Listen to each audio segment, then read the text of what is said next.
যুক্তরাষ্ট্রের সম্ভাব্য সামরিক অভিযানের সতর্কতার মধ্যে সৌদি আরব ইরানকে জানিয়েছে, তেহরানের বিরুদ্ধে কোনো হামলায় তারা তাদের আকাশসীমা বা ভূখণ্ড ব্যবহারের অনুমতি দেবে না। বুধবার 14 জানুয়ারি সৌদি সরকারের ঘনিষ্ঠ দুটি সূত্র সংবাদ সংস্থা এএফপিকে তথ্য জানিয়েছে। খবর ডেইলি সাবার।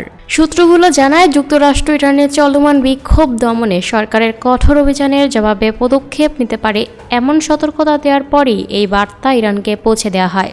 এদিকে তেহরান বলেছে, নতুন কোনো হামলা হলে তারা যুক্তরাষ্ট্রের সামরিক ও নৌ সম্পদের ওপর আঘাত হানবে। সৌদি সামরিক বাহিনীর ঘনিষ্ঠ একটি সূত্র এএফপিকে বলে, সৌদি আরব সরাসরি তেহরানকে জানিয়েছে যে তাদের বিরুদ্ধে নেওয়া কোনো সামরিক অভিযানের অংশ তারা হবে না এবং সে উদ্দেশ্যে সৌদি ভূখণ্ড বা আকাশসীমা ব্যবহার করতে দেয়া হবে না। বার্তাটি ইরানের কাছে পৌঁছে দেওয়া হয়েছে বলে নিশ্চিত করেছে সরকারের ঘনিষ্ঠ আরেকটি সূত্র। প্রসঙ্গত, সৌদিসহ মধ্যপ্রাচ্য সামরিক উপস্থিতি আছে যুক্তরাষ্ট্রের। Lucky Akter, up to date news, Dhaka.